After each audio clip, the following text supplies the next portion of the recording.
সকলোৰে গ্ৰহণযোগ্য কথাহে আমি আজিৰ পৰা ব্যৱহাৰ কৰিম। সকলোৱে প্ৰতিজ্ঞা কৰকচোন মনৰে যে আজিৰ পৰা মই শান্তিপূৰ্বক বাণী বা শব্দ ব্যৱহাৰ কৰিম।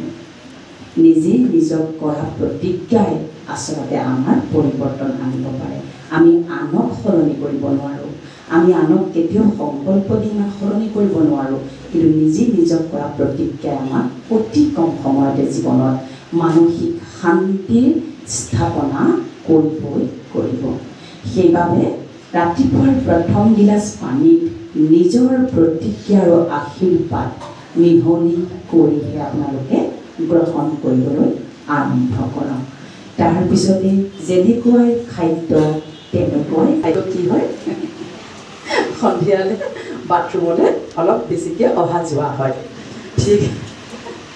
ঠিক একেদৰে আমি সেইটো আচলতে এটা কোৱা কথা যে বেয়া খাদ্য খালে এটা কথা গেৰেণ্টি সহকাৰে ক'ব পাৰোঁ যে আপোনালোকে দেখিব 21 দিনত আপুনি ৰন্ধা খাদ্য খাই বহু ৰোগী আত্মায়ো নিজকে পাতল অনুভৱ কৰিবলৈ আৰম্ভ কৰিব।